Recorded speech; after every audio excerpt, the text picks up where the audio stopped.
Yo, people, what's going on? Back again with another Red Talk.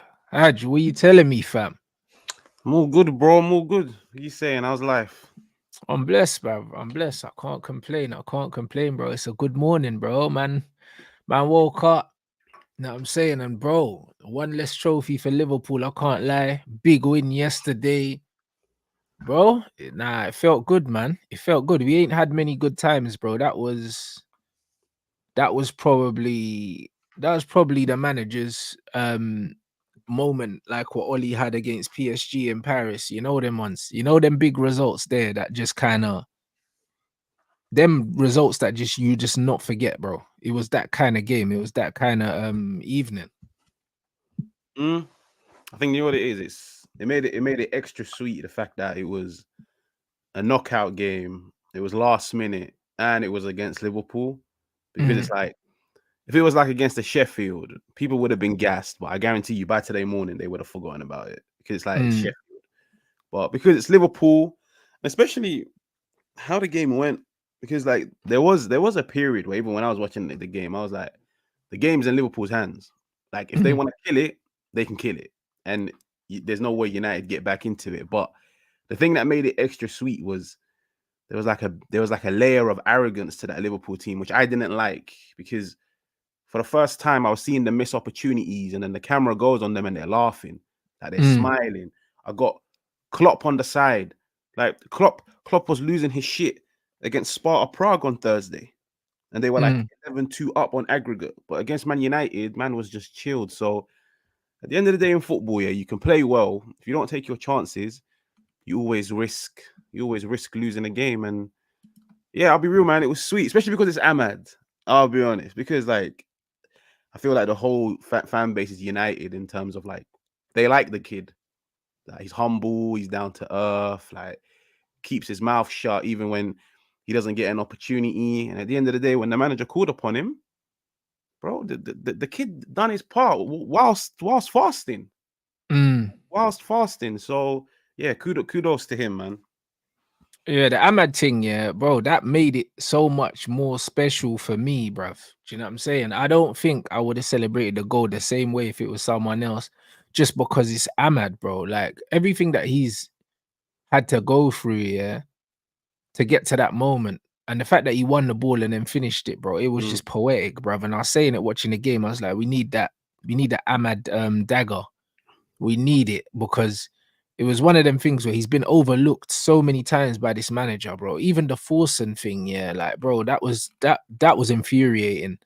And then to see him come on and do that, whew, unbelievable, unbelievable stuff, man. I just thought that yesterday's game, you're 100% right. It was in Liverpool's hands, in it. Like loads of Liverpool fans saying, "Oh, they lost the game, we didn't win it," which I agree with to a certain extent.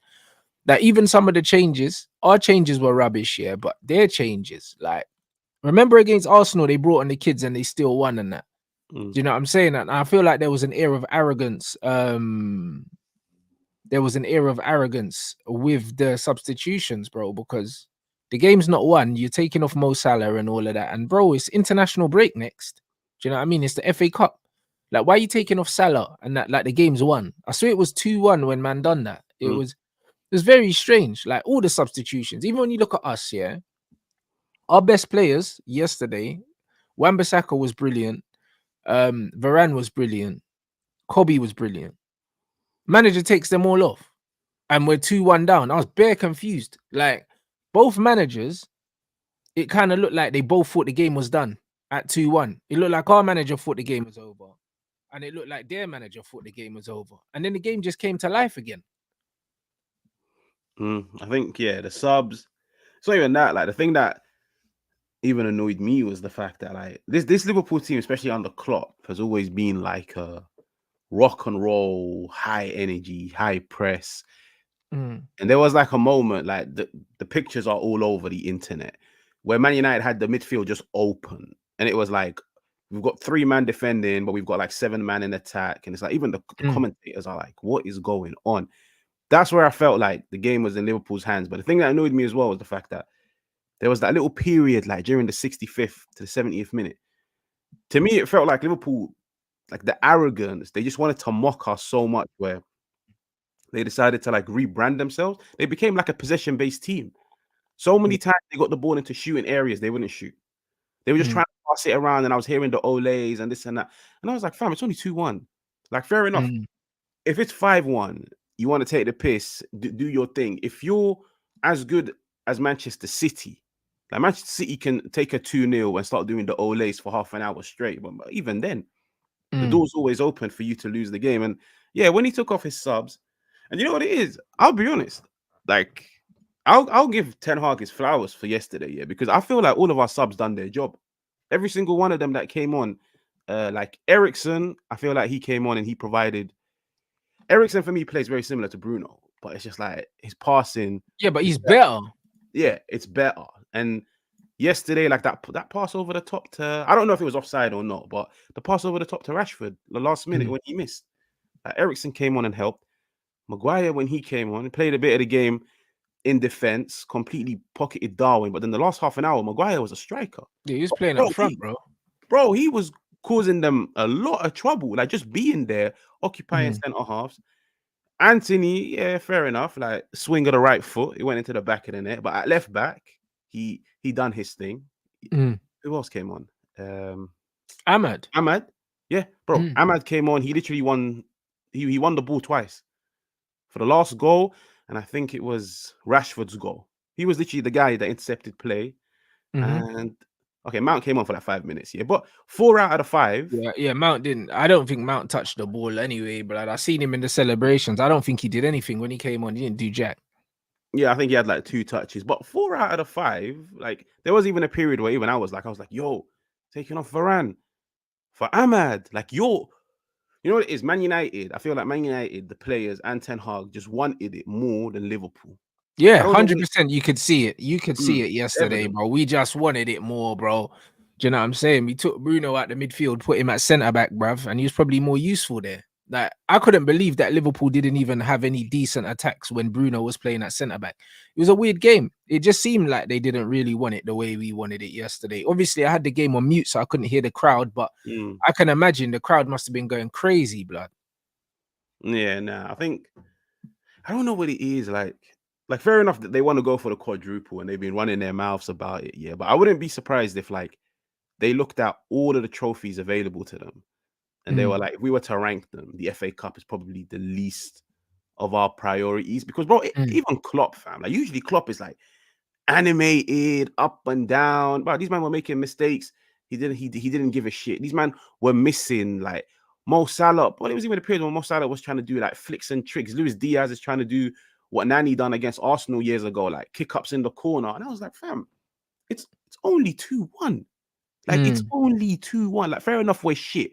But if you score 3 or 4, fair enough, I'll stay quiet. Yeah. But at the end of the day, you get what you deserve. And I feel like it was like United's cup final. Because I'll be honest, if Man United had been knocked out, me and you would have been sat here discussing why our season ended on the 18th of March. So at least we've still got something to play for. 100%. Do you know what I mean? And if it's going to be a Manchester derby again in the final, to be honest, I don't want Man City in it because I don't believe we can beat City. I just Mm, think that stylistically, we don't have a hope against City. If we get Chelsea, we can beat Chelsea. Do you know what I'm saying? We can beat them. I'm not saying that we will beat them. Last time we played them in the FA Cup final, we lost to them. I was there. However, we can beat them. We know we can beat them. Stylistically, yeah, the way Man United play, we can't beat Man City, bro.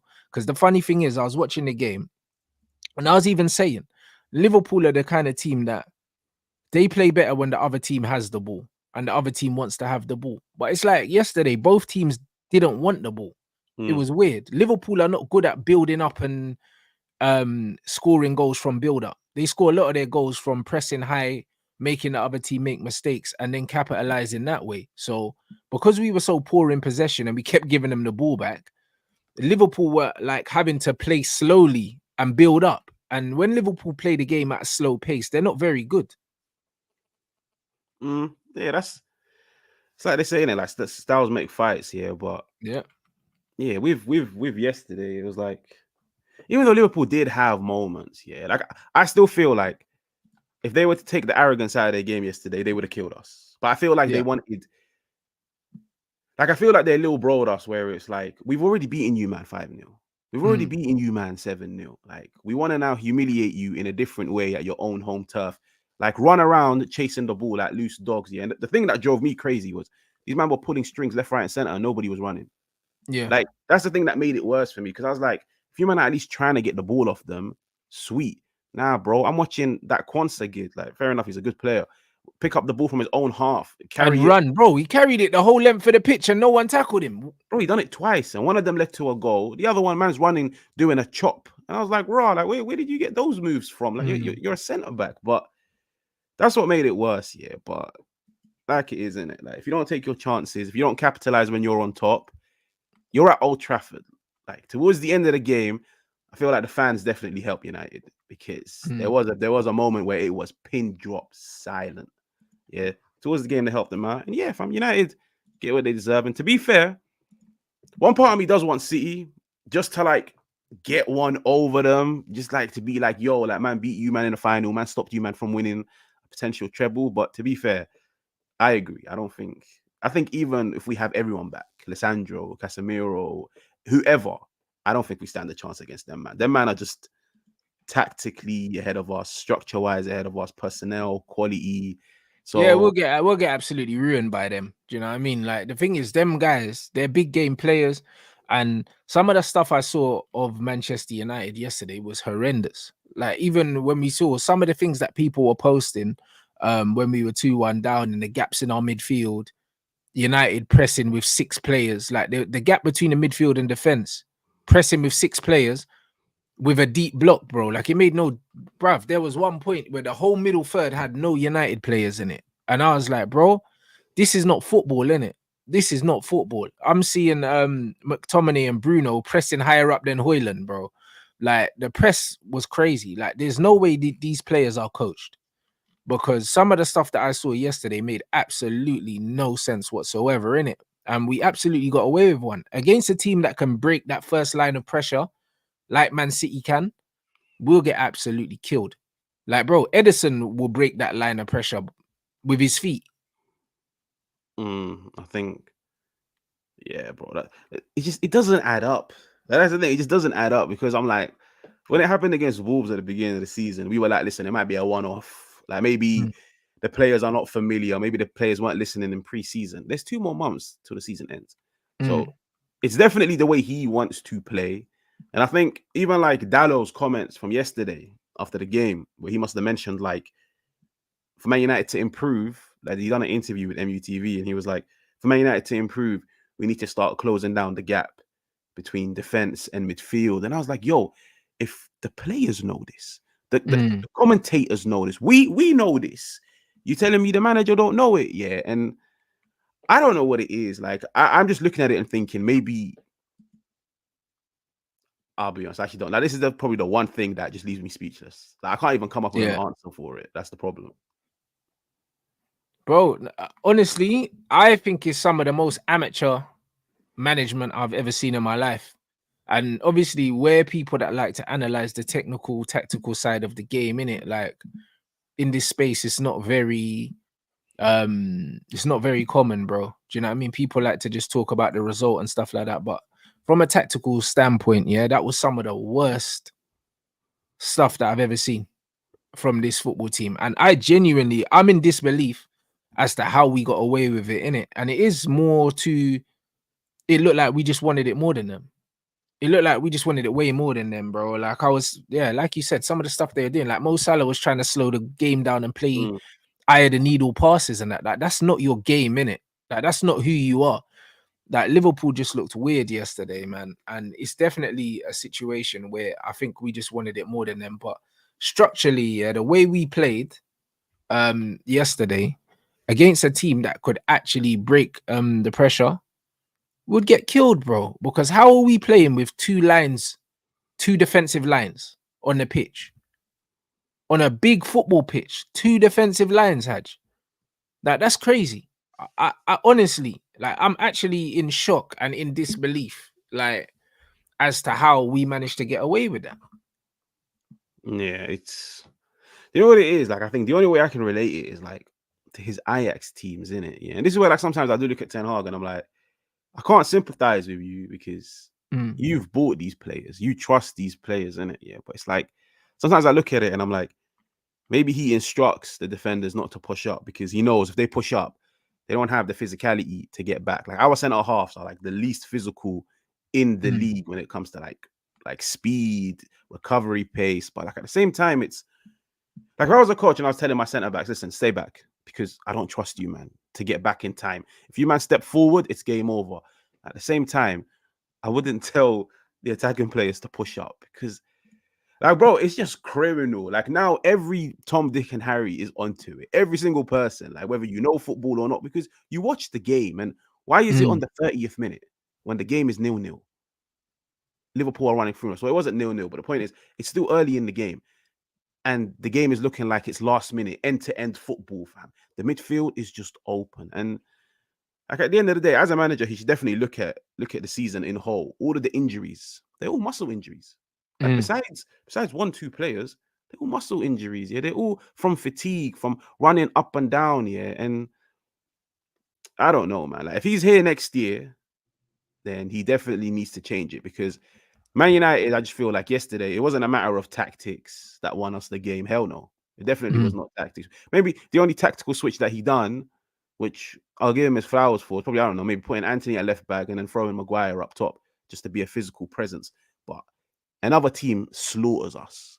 Yeah. Just like there's a reason why we've lost 11 games this year. There's a reason why we finished bottom of the Champions League group because this style of play, this structure, teams can expose it and reap a lot of rewards. But yeah, we just wanted it more yesterday. We had more fight. Like we had players going for 120 minutes, fam. Like I'll be real about Garnacho. He's not everybody's cup of tea. But bro, that kid 120 minutes. Man, them were coming off the Gakpo came off the bench for half an hour and looked knackered in 10 minutes.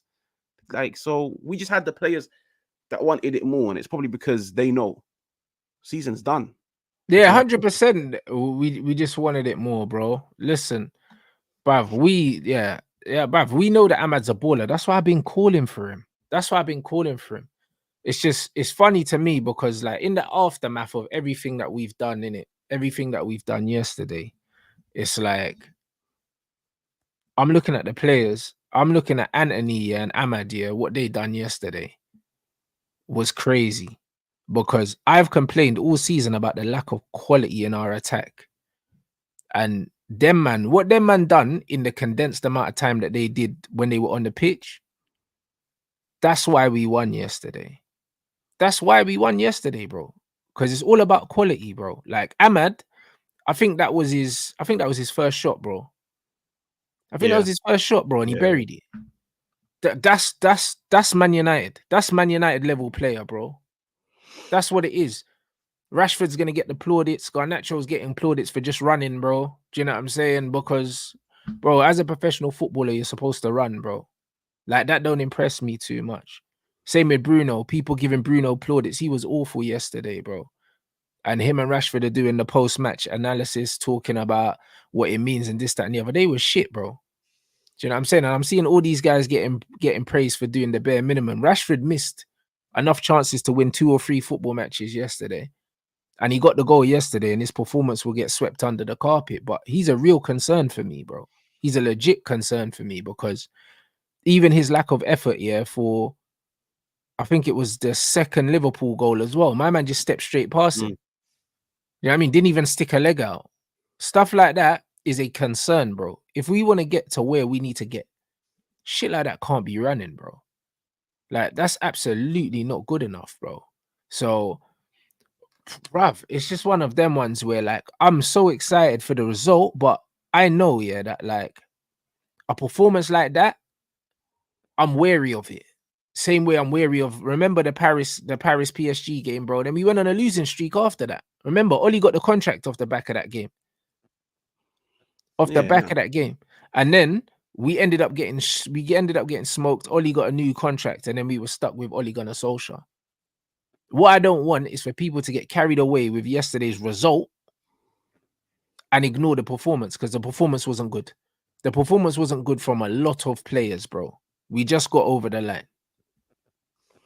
You know what it is? I think it's reached a point in the season where a lot of people are seeing the flaws. Like even stadium going fans, like I always feel like they're the most deluded ones out of everybody, yeah, because bro, the gaps are there, the flaws are there. Like you're not seventh, eighth, or sixth for a reason. With like you're there for a reason. You've lost like 11, 12 games. Like you finished bottom of the Champions League group. Like, bro, like your season could have ended in March. Yeah. So at the end of the day, the flaws are there. I just feel like with Yeah, but yesterday's fans game, don't look at that, bro. So it's up to the new owners because, like, all these fans now, yeah, they're forgetting about the performance of all of these players yesterday. A lot of these men weren't good. They were not good. And people are cherry picking stats to try and make it look like certain players had a good game. And they weren't good, bro. And this is the problem, bro. When you get a good result, people start to overlook the performances. I don't. And this is why I can't really enjoy results the way other people enjoy results, because I know that we're nicking a living, bro. The same way when we won, I think 5 or 6 games on the bounce, yeah. The West Ham game, I think the Wolves game, Aston Villa, we were rubbish, bro. And I knew we were rubbish. And that's why I couldn't really get excited. Then we got slapped by Fulham. And then when I look at yesterday's game, yeah, it's like, bro, we won, but it was nothing to do with tactics. It was nothing to do with the manager. It looks like we just wanted it more than them. But when we play them in the league, yeah, if it's at their place, if we play like that, I expect them to absolutely light us up. yeah.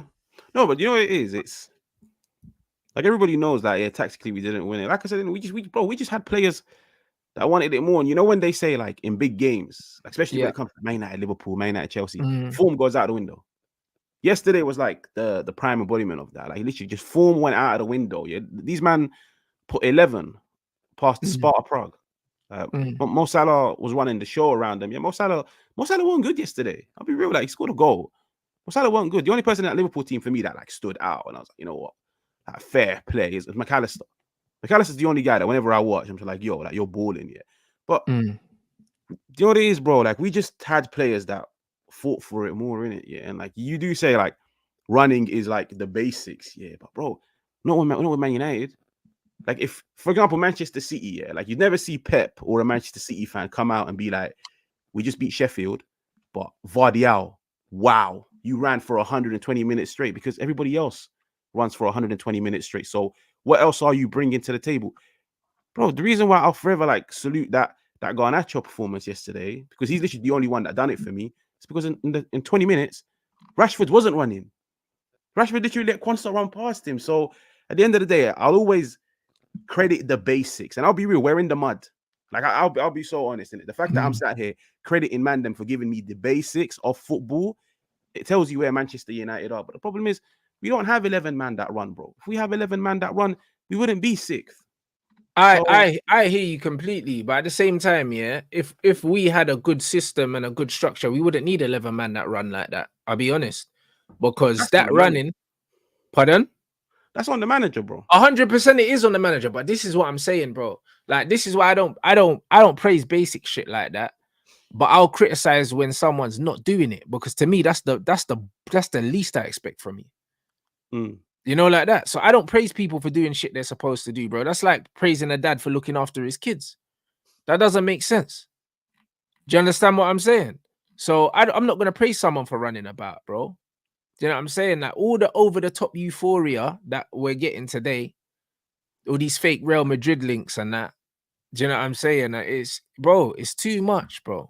Like 20 passes completed in 120 minutes, and we're praising effort. Like this is the fan base, bro. This is what we're in right now, bro. And this is what I mean. The level of this club is so low right now, bro, that I almost don't recognize it. Do you know what I'm saying?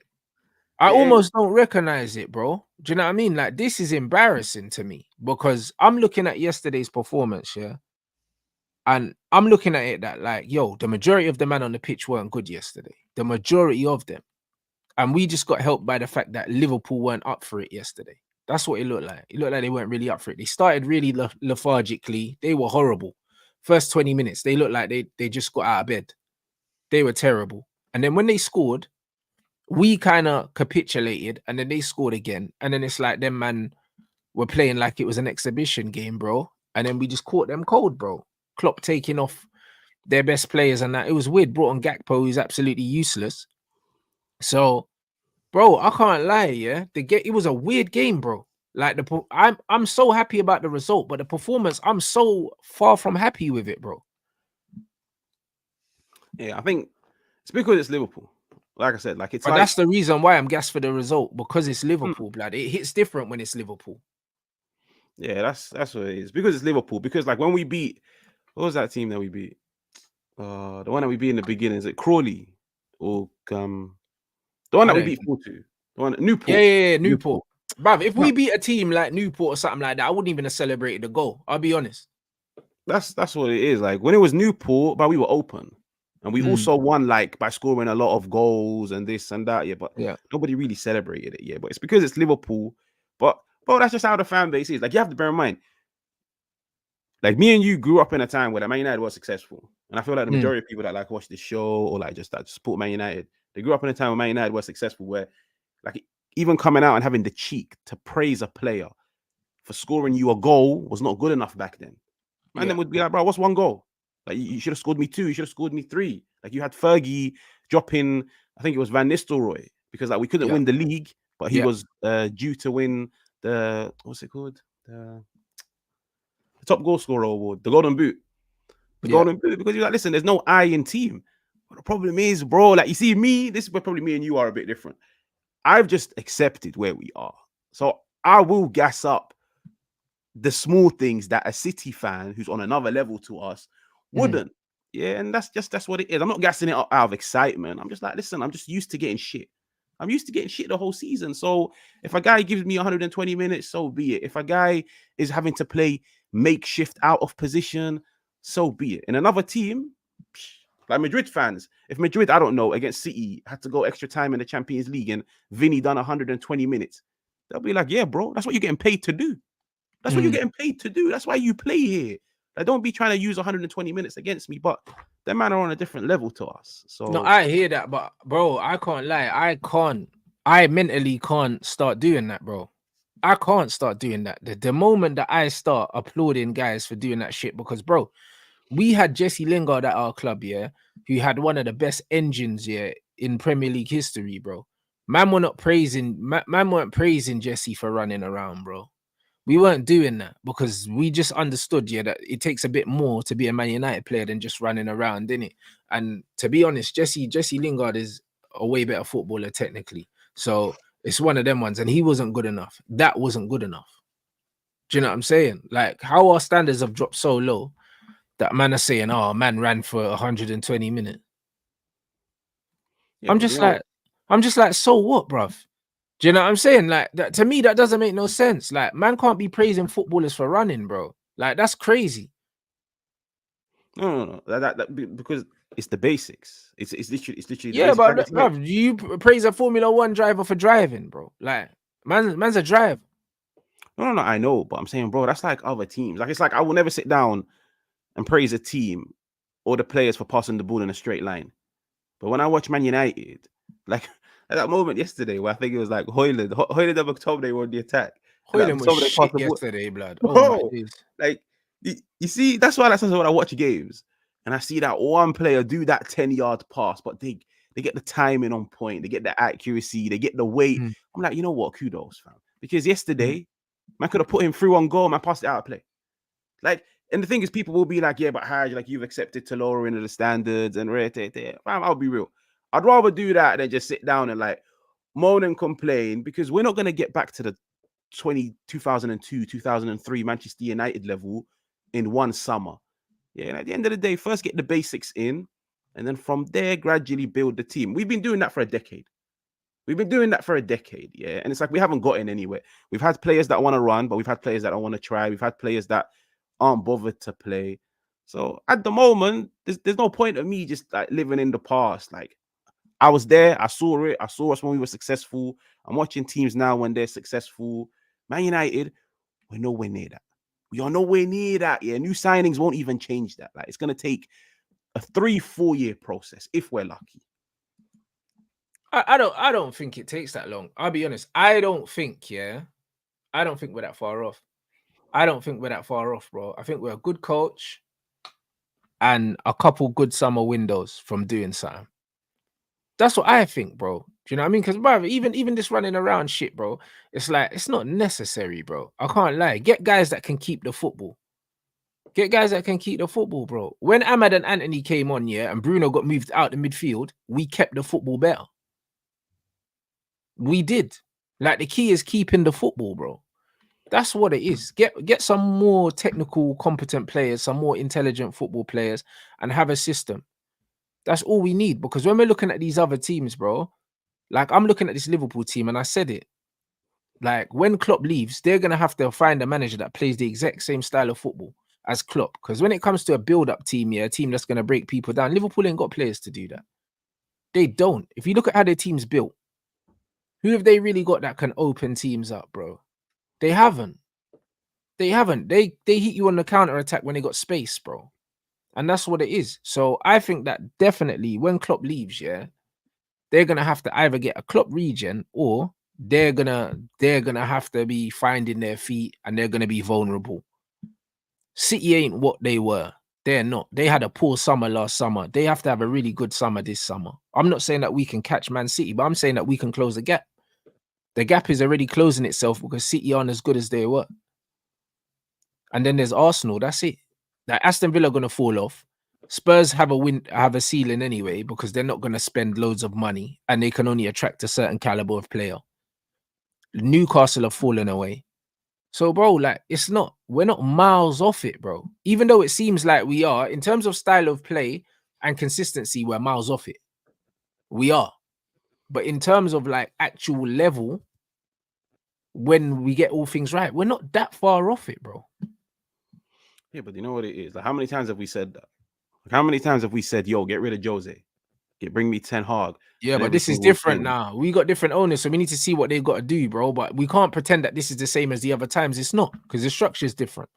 No, that is true. But the biggest problem is at the moment with this structure, we actually don't know what we're getting. Like, fair enough, we're getting the like, and this is the main reason why I don't really speak on like the new ownership that much, because I'm like, I don't even know what I'm getting. Like, at the end of the day, you man will definitely talk a good talk at the moment because you want to get everybody on your side. But at the end of the day, the only way I'll ever sit down and be like kudos to Ratcliffe, kudos to Barada, like well done to you, man, is I ain't trying to see a 1 year fix. Like these men can easily come in and for 1 year do everything that you ask of them. Bring in the right people, make the right footballing decisions, bring in the right players. At the end of the day, that one season isn't going to fix anything. It's all about doing it season after season after season. And at the moment, I haven't really seen anything from them. The only thing that's nice is we're getting linked to the right people. But at the same time, bro, like football's unpredictable. Like it's like last year, everybody was like next year, Liverpool will be back, Chelsea will be back, Man United will be back, Arsenal will drop off. Arsenal sit top of the league. So with Man United, I personally would rather go down the slow route. I swear down. Like people might be like, yeah, I want a quick 1 year fix in it. Yeah, but Chelsea tried to do a 1 year fix. Look where they are. They got rid of 10 and they brought in 12. Man United, I'm cool with the next 2 years. Get rid of 4, bring 4. Then Yeah, get rid of that's it. another 4, bring 4. But that's what I mean. But even if we bring in 4 in the summer and get rid of 4, it closes the gap. It closes the gap exponentially, bro. Because I don't think the gap is that big. Our biggest problem here is consistency. Because when you look at the difference between us and Liverpool, I think it's only 3 or 4 wins. Well, Arsenal, Liverpool. Yeah. It's only like 3 or 4 wins, bro. And when you look at the teams that we fucking lost to, that gap's not hard to close. To be fair, I think I even mentioned this on my review yesterday where I was like, the crazy thing is like we've lost so many Bandulu games this year. Like we've lost to like Palace, we've lost to Bournemouth, we lost to Fulham. And I'm like, man's only 6 points behind Tottenham. Like Tottenham that like everybody is screaming and shouting, they're having the season of their lives and this and that. And I'm like, but only 6 points. So like if man had beaten Bournemouth, if man had beaten Fulham, games that we should be winning. Like real talk. In my opinion, there are games throughout a season. You don't need tactics. Like maybe this is like the United arrogant side of me, but I'm like, bro, I look at Bournemouth and I'm like, fam, like man don't need the most cohesive of 3-1-6s and the right personnel to beat a like, bro. The quality we have, we should be beating a Bournemouth, yeah. But United are not that far off, yeah, but you know what it is, bro. Like at the end of the day, there might be teams that have failed to live up to expectations. Like I just look at United and I'm like, you know what? Under the new board, everyone's gonna be looking at you, man, in terms of who you get rid of. Are you gonna get rid of Ten Hag? Are you gonna get rid of Bruno? Are you gonna get rid of Rashford? But at the same time, I need to see who you man bring in because I saw us get rid of Lukaku and I was gassed. The replacement wasn't good enough. Like I saw us get rid of players. So with these, man, you better make sure you sell the right players and you bring in the right players. And from there, just get the manager that suits those players. Because once again, you might get rid of the right players, bring in the right players, but the manager doesn't suit those players. So we're still in the same problem, innit? Yeah. So 100%. they've got a lot of work to do. No, 100%. Hold on 1 second. See, look, bruv, that's what I'm saying. We got 15 wins, bro. Liverpool, Man City got 19 wins, bro. That's what I'm trying to say, bro. So hold on. 12 more points. But yeah, that's it. So yeah, if we didn't lose them stupid games, we'd already have been in the top 4 now.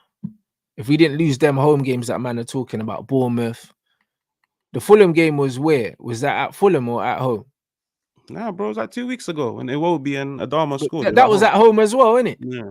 Well, there you go. So we lost to Fulham at home, Brighton at home. Like, bro, we lost some dumb home games, bro. Like, that's what I'm saying, bro. Palace, Bournemouth, bro. Like, allow it. Like, that's what I'm trying to say. Like, that gap can be closed, bruv, in one window.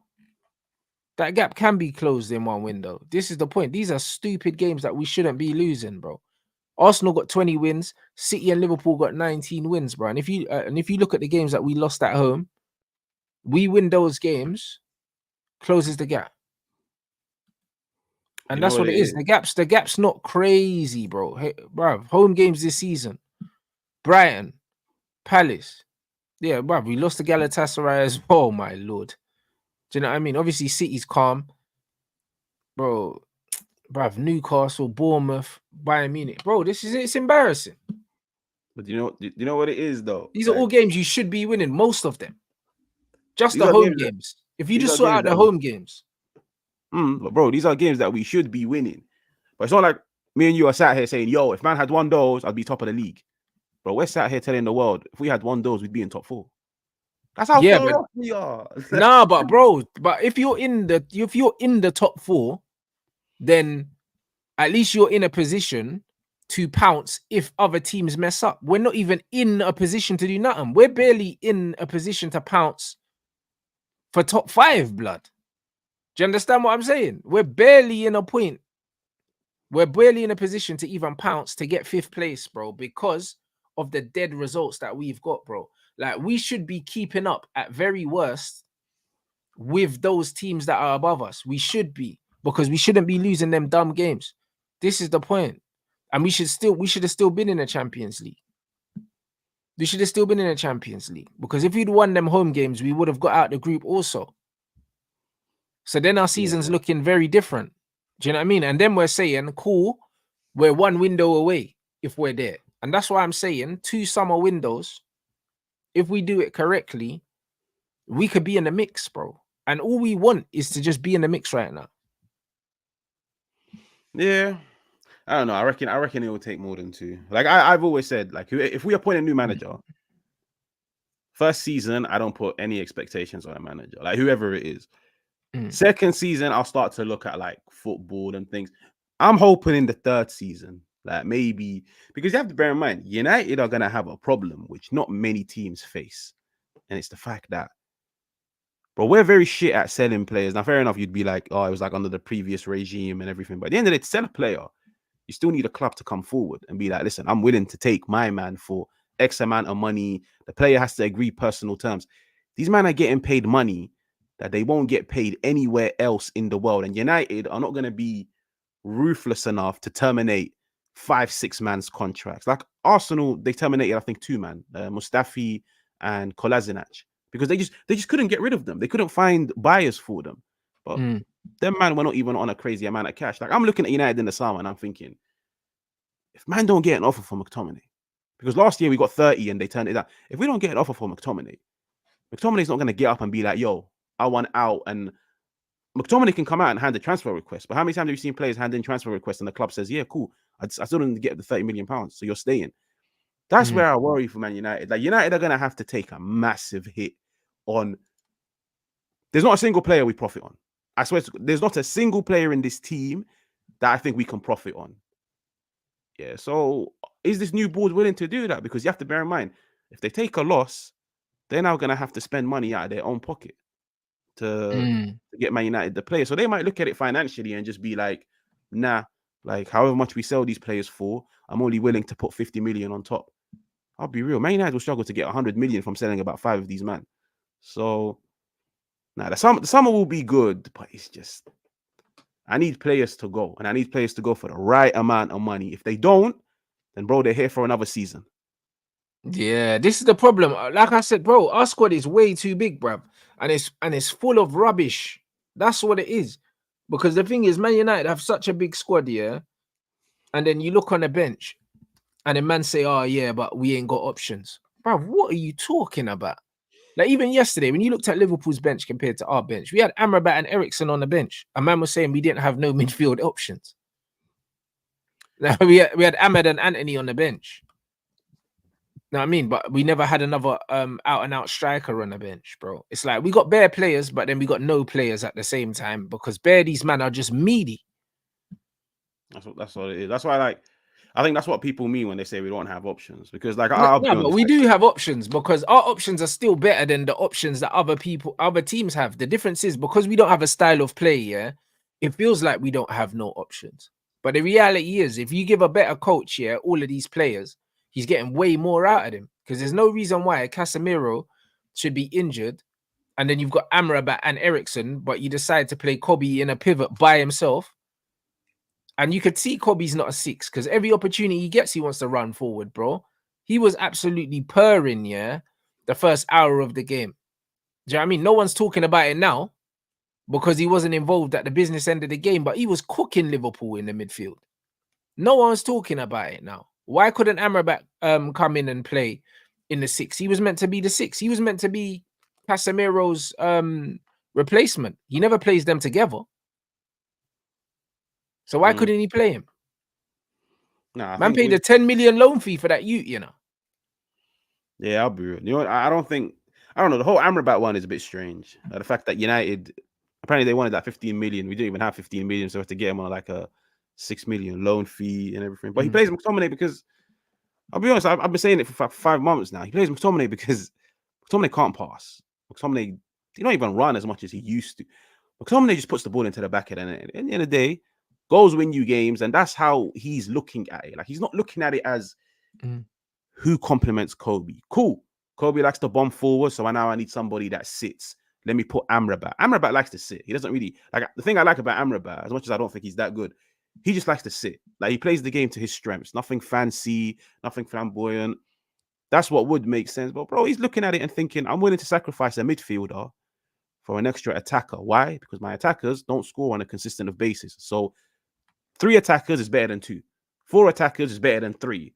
But the problem is, to get those 4 attackers, you're sacrificing a midfielder, which means you sacrifice control. Do Man United control games? No. So that's why he plays McTominay. It's a joke. McTominay just plays a free role and he just arrives in the box. That's all he does, because he doesn't tackle. He don't pass. He's not involved in build-up. He literally just makes late runs into the box and plays percentage football, bro. He is so awful. And it's like having a man down when he plays. But again, because man got the result, no, people are gonna overlook this, bro. And this is why I can't see us doing nothing this season, because ultimately, yeah, in football, you can't keep cheating, bro. And we're just cheating at the moment. We're getting away with some criminal stuff. To be fair, I don't think we've gotten away with anything. Like, I think, yeah, yesterday was the first time in the season where I was like, yo, like, man deserved to lose. Actually, not to be fair, like, Liverpool weren't that good. But no, we got away with it against West Ham. There's a few games we've gotten away with it, bro. Like, when you look in the Prem, there's bare games where we haven't been good and we've just been clinical. But you know what it is? Like, you say we've gotten away with it, but like, in reality, like, we're not going to walk out of the season with anything. So it's like, we've gotten away from finishing 10th, but we finished 7th. That's still a trash season. for Man United. Like if we go on to like for example, I expect us to beat Coventry. Like if we don't, that's a story for another day. Bro, Coventry played well against Wolves, you know.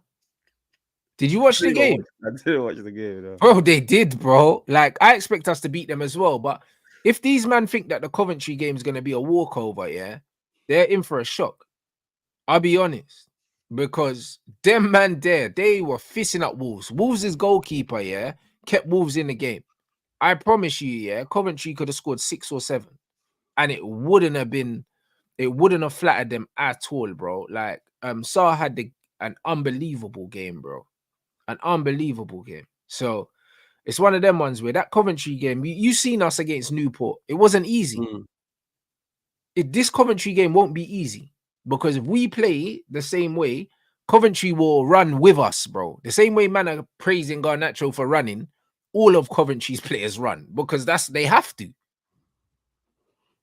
Yeah, and I think especially like Wembley, like Coventry, like they're the underdogs and this and that. Like it does paint a perfect story for them in it. Yeah, but I expect like Manchester United to beat them. But like I think the only point in the season, if Man United, let's say, get City in the final and we play the same way we played against Liverpool and we still won, I think that's when I'll come out and I'll be like, yo, like Man United have gotten away with murder this season. But bro, I don't think we'll win the FA Cup.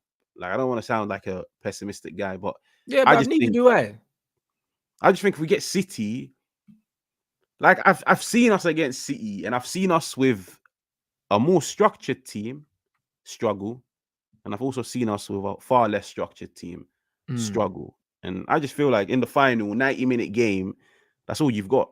You've got 90 minutes to get the job done. So yeah, I'll be honest, bro. Like, yeah, we've gotten away from finishing 10th. We're finishing 7th. It's still a shit season. But there's a lot I to hear that. But when I watch us and I watch Chelsea, bro, like we could easily be where Chelsea are. If you look at the games that we won, like even the Brentford at home, McTominay, I think, scored a brace off the bench and that. We were awful. These kind of games, blood, if we got what we deserved in them games, we'd be like 11th or 12th. Legit. Because we're a mid-table team. Like, on average, the way we play every week, we're a mid-table team, bro. Like, we're awful. No, yeah, like the football that we've played, it is, to be fair, you could even make a case that like some teams in the bottom half play better than us this year. Like I think a lot of them Brentford, do. Luton do. team, Brentford do. Even Newcastle. Newcastle is one team that I find their whole season to be strange because even when I do watch them, they look good. They just lose. But they like it doesn't make sense because like I think there was a period where they had like 18 man injured. Like, and their squad is only like 30. Like I was seeing hella kids, but like they're even another team that's like in the bottom half as well. Yeah, but you know what it is, bro. Like with Man United, we've just had the games here and there where we have turned up, yeah, or we've played against the team that's made us look good. Like I think Man United's performance of the season, in my opinion, was probably the one against Chelsea at Old Trafford. Yeah, but that was 2 awful teams though. Chelsea was so bad that game. Chelsea was shocking. Like as much as I think United played well, but at the same time, I feel like Chelsea did make us look good because of how shit they were. But at the same time, like United have had those games where we just have gotten those 3 points over the line. And I'll be real, bro. Like at the end of the day, the teams around us have also been inconsistent. But it has been a poor season. Like even if we were to win the FA Cup, like for me, I'll always look at this season and be like, the thing that let me down the most was the Champions League. Now I'm not saying I expected us to win it, but bro, I did want Man United in the last 16, and I was like, yo, if man gets a lucky draw, maybe even little cheeky quarters, and then you never know what happens. The fact that man finished 4th, bro, 4th, like having spent 400 million, bro. Did you see the teams we had in our group? Like, yeah, joke team. Just like FYI, Sparta Prague, that Liverpool beat 11-2, beat Galatasaray in the qualifiers. Like that's how crazy it is. Yeah, and yeah, it's just been a crazy season. Trust me. Man said we praise Man United for finding a way to win, but Liverpool found a way to lose. What did Keane say that? Probably. Because I lost my head yesterday, and bare people were saying that Roy Keane was saying exactly what I was saying when I was ripping the team, innit? And that's mad if he actually said that, because most of the time, these ex-Man United guys, yeah, they always find a way they always find a way to kind of over sensationalize what's going on and not really tell the cold hard truths, innit? And that's why it was a weird one, bro. That's why it was a very, very weird one for me yesterday, because it was like I got so much satisfaction, yeah, but the majority of my satisfaction came from Liverpool losing, blood. That's what it came from, bro. Because it never come from us winning the game, bro, because we didn't play well, blood.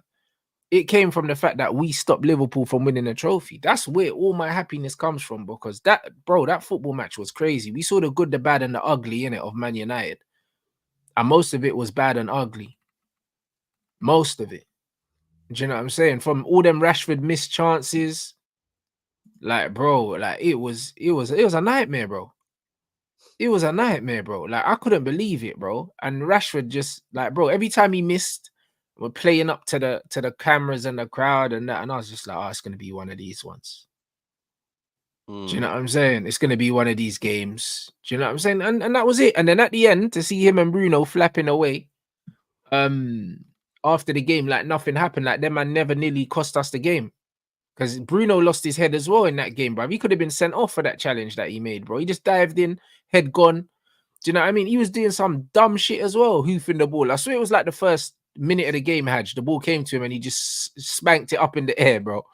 Like, bro, this guy he's got to be like the most shameless footballer that I've ever seen, bro. Like, there were so many things about yesterday that I didn't like. Do you know what I'm saying? So the fact that we actually got the win, it was just about sticking it on Liverpool, blood.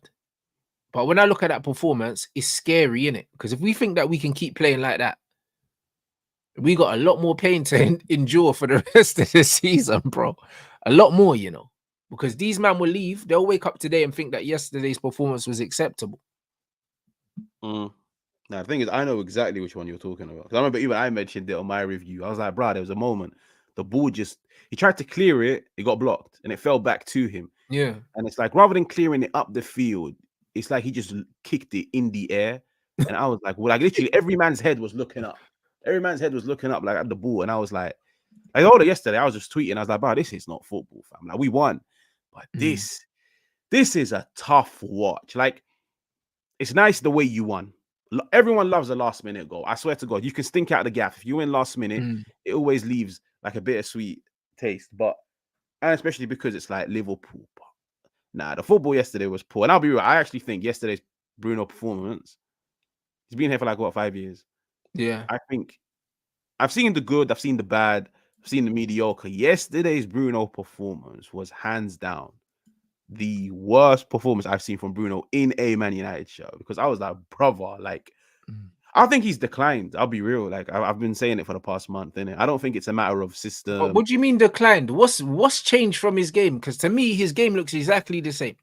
It looks exactly the same.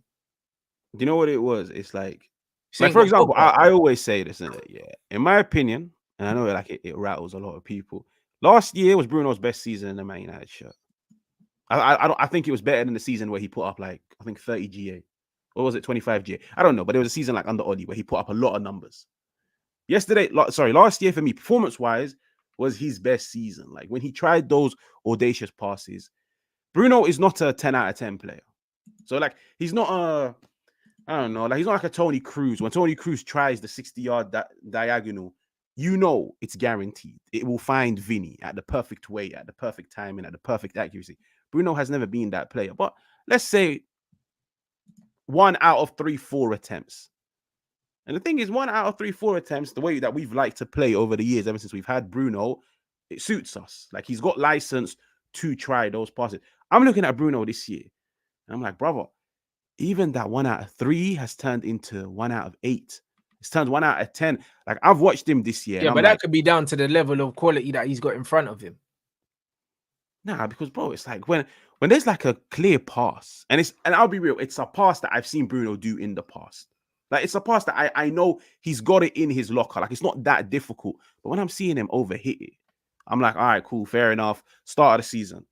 But then when it's in Christmas and you're still overhitting it, yesterday, like, I'll be real, I've seen Bruno do this whole quarterback role many times, where like he'll just start playing as a right back and just launching it. But not a single one of his launches got anywhere. But in the past, they used to. And the thing is, like, fair enough, we would sit down Yeah, and but I think it's criticize him. because who was running onto it, bro. Honestly, his passing's never been good, bro. It's never been good. Like, No, it's never been good, Haj. He's rubbish, bro. And I've been saying this, yeah, since the first season he came. The guy's a stat padder. And even the stuff that my man, even these fake stats, yeah, that he gets, they're not even real stats, bro. Like, I was literally reading an article, yeah, that someone sent me about how chances created even works.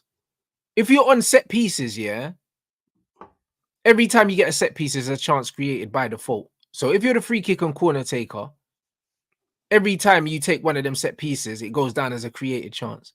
So all of these inflated things about he's created the most chances and all these things, the Brez on every set piece, bro. He's an absolute fraud. And when you look at the quality of the passes he's playing as well, either 2-yard passes to the side or he's hoofing it into acres of space and Rashford's chasing it, bro. Like, this guy is not a creator, bro. The guy is a waster of possession. That's what he is. And you see it, bro. Like, that was the prime example. How can he get 2 bites of the cherry yesterday? Yeah. Kick the ball, it comes back to him, then he just hoofs it again. Like, this is not a man that knows what he's doing, because take a touch out your feet, get your head up, put some backspin on the pass, bro. Put some backspin on the pass. Everything he hits is flat. At least when you want to play a pass to someone, you should be thinking about the person that's receiving the pass. He has absolutely zero respect for the player that's receiving the pass. Everything he plays, he hits hard. The same with Rashford and these knuckleball crosses. Who's putting their head on the end of those? Do you know what I'm saying? When you watch Saka play, yeah, he cuts inside, and at least when he puts the ball into the box, he kind of floats it in. Rashford's flipping knuckleballing this thing and slapping it across a box at like crazy pace. Even Bruno, bro, the brother, we had a free kick out wide yesterday, and the guy tried to shoot, bruv, from a crossing position, and it hit the roof of the net. Who's telling this guy to shoot from there, bro? He's always been doing this, but because he's not scoring anymore, people are starting to think that he's declined. But honestly, I don't think he's declined, bro. It's just that his success rate has dropped because he's not scoring. That's it. We're noticing it more because he's not scoring. Yeah, but you know what it is. But that's why I used last year as an example. He only scored like 6 goals last year, and like last year, I was like, because the season before last year was the Ranić Oli season. Everyone was dead. Like, oh my god, Rashford was dead, Bruno was dead, and then like last year, I was like, fairs, like the penalties got given to Rashford. Like, he weren't really scoring, even in terms of like assists. Like, I don't think assists is like an important metric that people should like focus on. Like, you can have 50 assists and I can still come out and like paint a story that you're a very uncreative player. Like, an assist can be a 2-yard pass that someone rifles in from 50 yards. Like, you haven't done anything, bro. All you've done is lay it off. Or like, even when they do that free kick technique that like I think it was Matt Letizia used to score. It was like someone like flicks it in the air. That will go down as an assist, but in reality it isn't. But the point is like, that's why I used last year as an example, because like last year the numbers weren't there. But bro, I'll be real, like sometimes on the counter, that 40-yard over to Rashford, he gets it on point. But like I said, he's not very efficient on the ball. But at times he was. But like this year, like bro, I've seen passes this year. I think Bruno is shit, but I've seen passes this year where I'm like, brother, put Maguire there and he gets that pass done. Why are you not doing it? And that's why, like, throughout the season, I'm just like, you know what? As much as you were like frustrating in the past and you were very high risk, you're still high risk. You're still technically incompetent. You're still erratic. But bro, that erraticness used to still chip in with like a few decent opportunities. Bruno, for me, this season hasn't created a single decent opportunity. Like, there's not been a single game this year that I've looked at and been like, you know what? Like, see how people love to say, like, oh, player A was robbed of 3 assists today.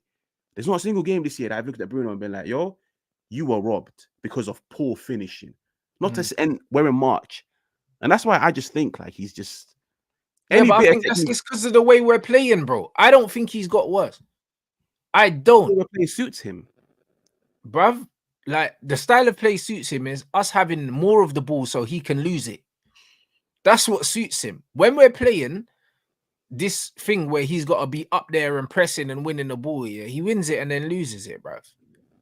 But then we don't get it back. This is the problem. Like, him and McTominay, spend most of the time pressing without the ball.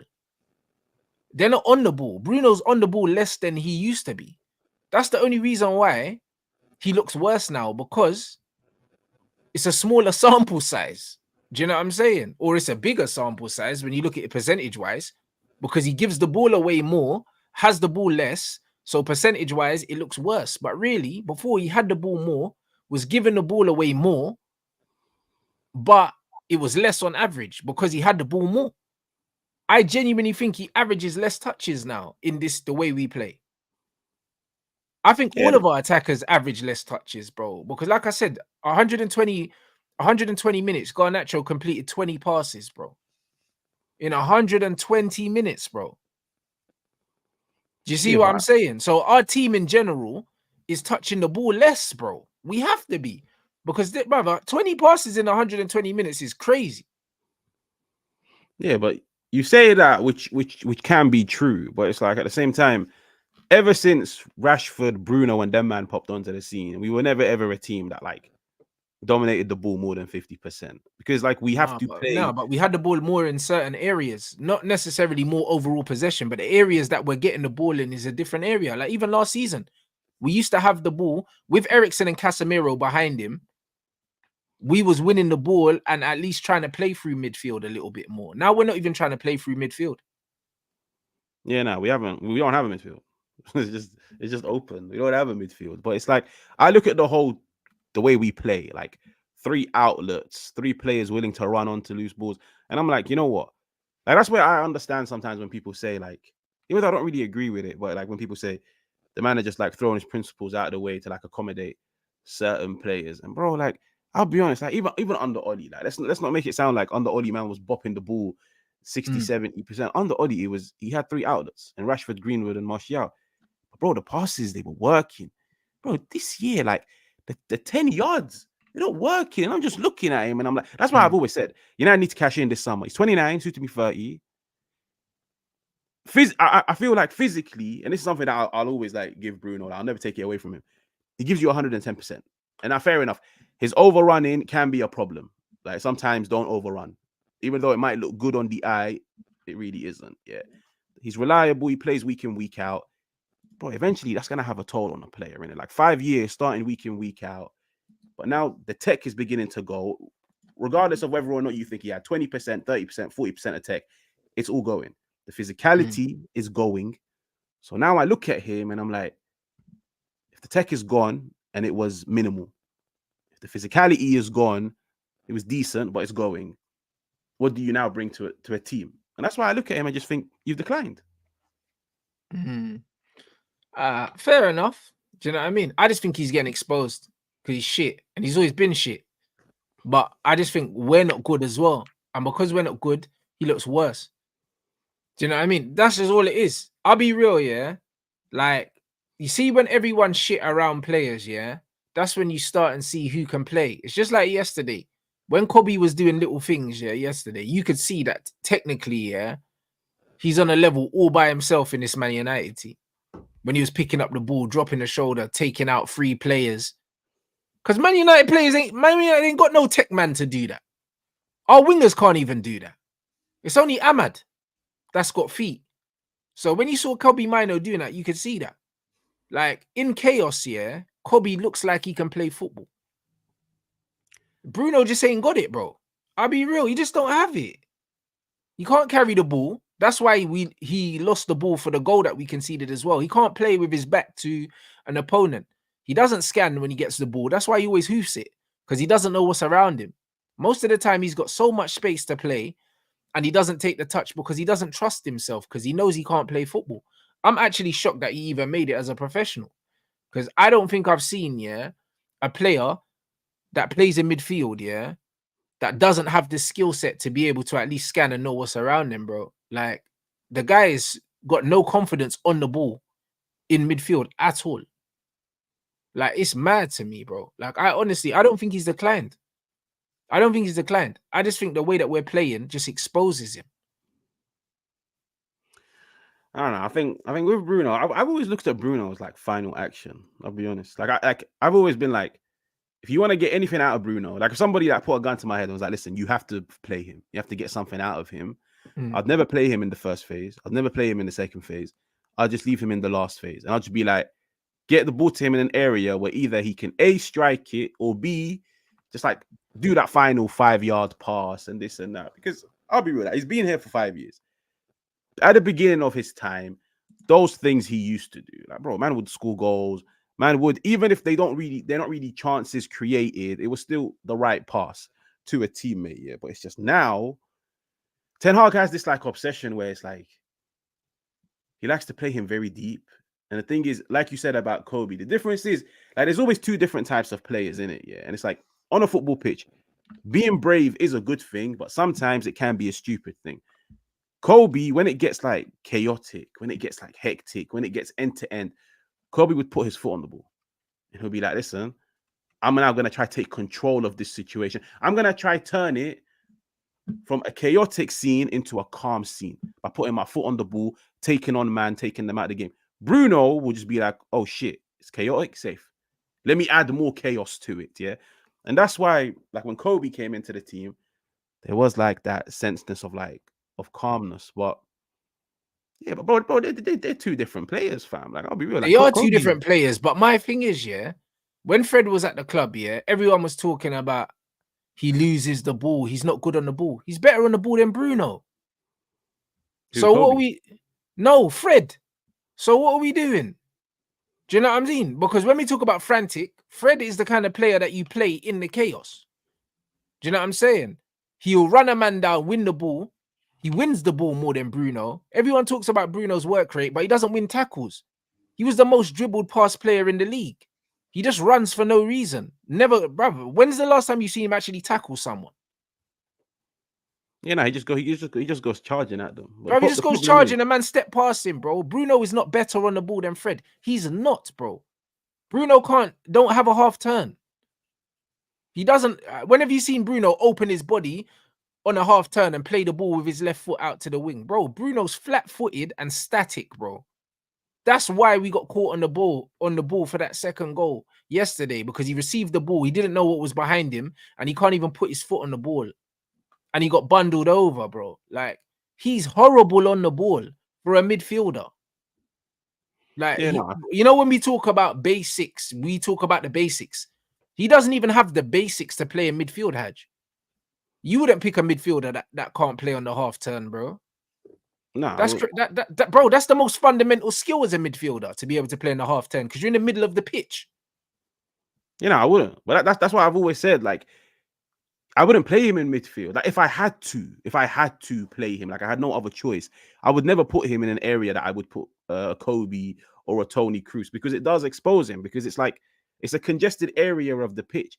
If you can't take you on the half turn, like in those areas, your primary job on the ball is to progress it forwards. Now, how can you progress a ball forwards? There's only probably two ways: either passing it or carrying it.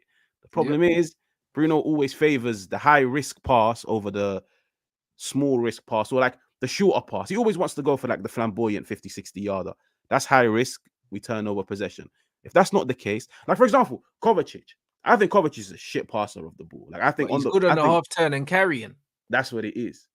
So out of the two, he's mastered the other one, which is taking. I think he's like one of the most press resistant players in the league. If you give him the ball, the pass can be underhit, it can be overhit at times, but people look at him and be like, you know what? In our team, let's say we've got one guy that specializes in passing. If he gets the ball and the passing lanes, the passing angles are closed, because he can't carry it, he's being nullified. That's why it's always good to have somebody next to him that can bring something to the table that he can't. That's why with Kovacic, I understood when City got him, even though I don't think he's been amazing, but I'm like, he can like evade pressure, he can hurdle challenges. Problem is with Bruno, when you play him deep, if you get him the ball and he hasn't scanned, he doesn't have the composure to like hold it off or like beat the press. He just panics and he just hoofs it. That's why I don't play him deep. And I'll be real. Same thing applies to what's his name. He's also similar to Bruno when he plays deep. Casemiro. Casemiro for me don't scan a pitch. Casemiro, if you get him the ball, he's also flat-footed. He panics. But Cass is better, at playing. He'll just play the ball the way he's facing, or he can play There's been times where you see Cass, he'll receive the ball and he'll just play the ball around the corner to someone because he knows they're there, bro. Like, he strikes the ball technically so much better than Bruno, bro. You've seen it. Like, Casemiro can play a 30-yard half-volleyed pass with backspin on it. Bruno's not going to play those passes. He strikes the ball flat with the inside of his foot. The same way he strikes his penalties, his free kicks, the same way. You don't have no variation in how he strikes the ball. He just hits the ball flat, bro. That's why man are always chasing his passes, bro. Like, Yeah, he's that's mad. Cass needs to play next to someone like Kovacic, someone that can carry the ball. You need someone that can carry the ball to play next to someone like Cass that breaks up the play and passes it. Bruno is meant to be in the 10, but then when he lost the ball, bro, he was at right back. He just goes wherever the ball is, bro. He follows the ball like a dog in the park, and then he gets himself in positions he can't get himself out of because he doesn't have the feet to get himself out of those positions. He's not an intelligent player. He's just a tryhard. And United are full of them. Yeah, but that's what we've built our team around. That's the thing. Like, we haven't, in the past decade, we haven't like looked at the team and been like, we're gonna prioritize. To be fair, I don't think like technical ability is the be all and end all. Like, I think there's so many more things that you need in order to do well. But we've always looked at the team and been like, if you can suit the way to play with the players that we currently have. So if you're an outlet and you can run, you suit Rashford, you suit Bruno, you have a chance in the team. Because, bro, let's be real. Them man have been here. Like, Bruno's been here for 5 years. Rashford's been here for like 6-7 years. Or maybe even more. And we've always tried to play to their strengths by adding players that suit their play style. But the problem is with Ten Hag is, whoever he's tried in the first phase, none of them can play with back to goal. Casemiro can't play with his back to goal. Like, we all saw what happened when you gave the ball to Casemiro with his back to goal. Man gave a hospital pass to Amrabat. Bruno can't do it. Yeah, Eriksen can do it though. I don't think so, bro. He can do it. Maybe he can't do it at an elite level, but he can do it. Out of all of our midfielders, he's probably the most technical and the most intelligent. If there was any midfielder that someone said to me, yo, we need to find a midfielder that can be as close to the Jorginho role, I'm picking Eriksen, bro. He's the closest one that we have. He's the closest one that we have. Who's closer? It's not Kobe. No, we don't have anyone. That's why, like, I've never looked at the team. Like, that's why I've been screaming for like a double pivot the whole season. Because I'm like, we don't have that single player that can do it all. Like, she's like City sometimes when, like, at times they would do like this whole 3-1-6. They leave Rodri there. Rodri can carry and Rodri can pass forwards, backwards. Yeah, but Rodri don't have to carry. You watch Rodri, yeah? He just plays one touch most of the time, bro. He just sees the pass angle, pops it off. But then again, he's got options. So you don't have to see Rodri driving through the midfield. You very rarely see it, bro. You watch it, he always has a pass. But the skill set, like, is broad. Like, if, like, there were times last year and even like this year, like, when the opportunity presents itself, he can carry. Like, I've seen him carry. The problem is with Man United, every single person that we've tried in the center, besides Kobe, I feel like all of them have the same weaknesses. Like, I don't think 3 of them, in terms of, because we've tried Bruno there, we tried Casemiro there, we tried Eriksen there. I think all 3 of them can't really play with their backs to goal. Fair enough, you can rank them differently in terms of who's the better passer. So Eriksen is the better passer. I think all 3 of them suit playing facing play. And it makes sense because Eriksen is a 10 at trade. Bruno is a 10. Casemiro at Real Madrid would actually receive the ball facing play where, like, he can scan the whole pitch. He's now getting the ball with already like 2 man on his ass. And that's where I feel like United bottled it, because, like, whoever you've thrown in there doesn't have the skill set for it. And all 3 of them are not the best of ball carriers. And they're not the best at playing with their back to goal. That's why this season, whoever we've put in there has drowned. Fair enough, system plays a part, but personnel, bro. Yeah, it's personnel, but also you're right. The fact that there's no midfield anyway, them man drown because the first line is so high and the bottom line so low. This is the problem. So anyone that's playing in that lone 6 is gonna be outnumbered 2-1, 3-1. So I think that's more of a tactical thing. But on the ball, yeah, like, honestly, bro, I genuinely believe, like, even when you look at Jorginho, he's not mad mobile, bro. He's not mad mobile, bro. People forget that Pirlo was a 10. Scholes as well, bro, was a striker. Then he was a 10. And then he ended up playing at the back, bro. Like, them man that play in the 10, real 10s, Eriksen's a real 10, yeah. he has the awareness to be able to play in that 6. He has the vision. Like his legs aren't really an issue if you play Cass close by. Because then Cass can be the dog and he can be the guy that does the first phase stuff similar to what Tony Cruz did. Because Tony Cruz ain't got legs either. So I don't think that Eriksen's lack of legs is the reason why he can't do it. I just think that the system is all wrong. With someone like Eriksen, you need options around him at all times so he doesn't have to use his legs. And this is the problem. Like when you look at United's spacing on the pitch, it's awful, bro. You know that. You're a tactical guy. The spacing is awful. If there's not a pass within 5 yards of you, yeah, and you're a 6, yeah, what the fuck are we doing here? Nah, the spacing is a joke. Oh, there was one game, I can't remember it. I done a review on it.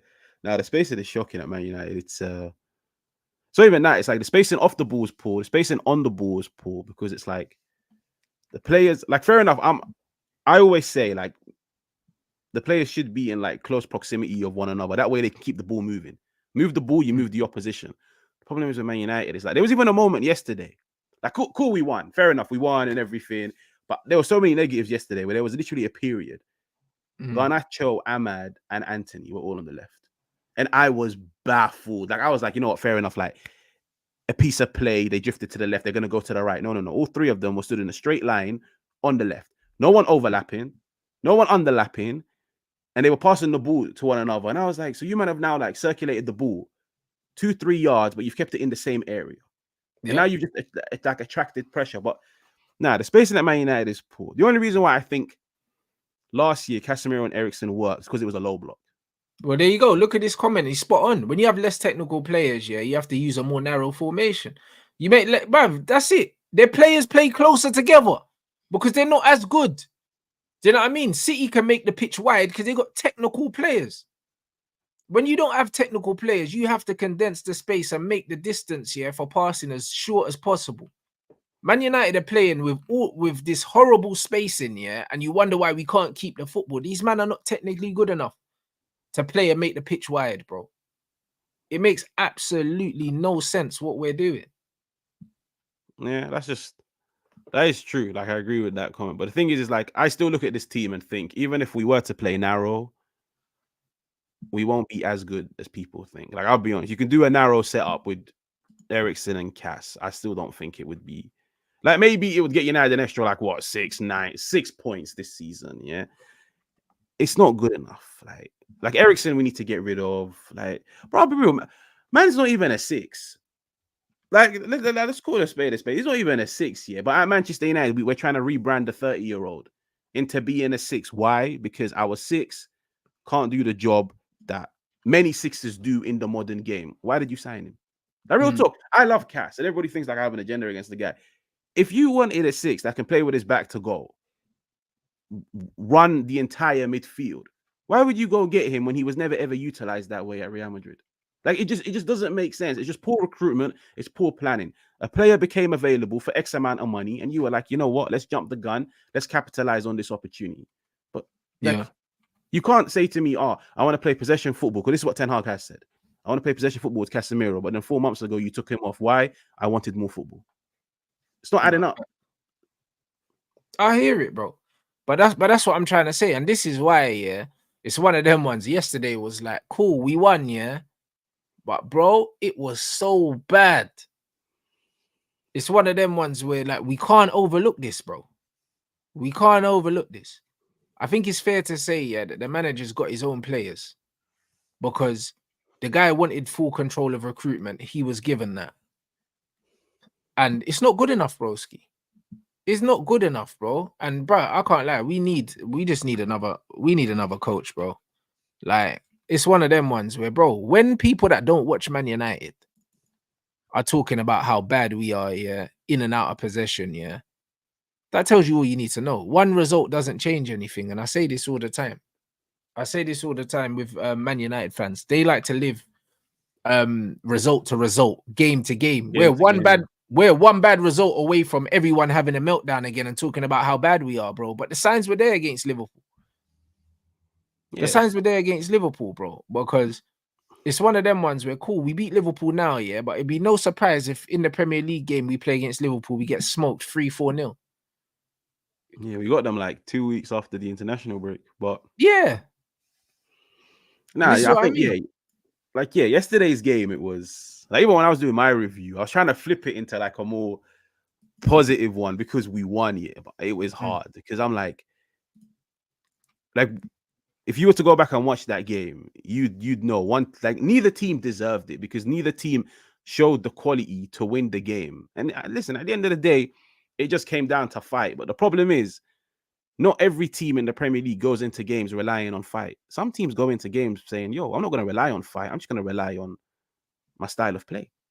Like City have fight, but City go into games not relying on outrunning the opposition. They're just like, fam, we're just gonna play around you, man. Like we're just gonna play our game, and our game is better than yours. The problem is Liverpool's game was not better than Man United's, and Man United's was not better than Liverpool's. So once you take those things out of the equation, what's left? Fight. Who wants it more? And that's why United prevailed. Facts. Nothing but facts. And that's what it is, man. It was a basketball match, and it just so happened that it suited us yesterday. That's all it was.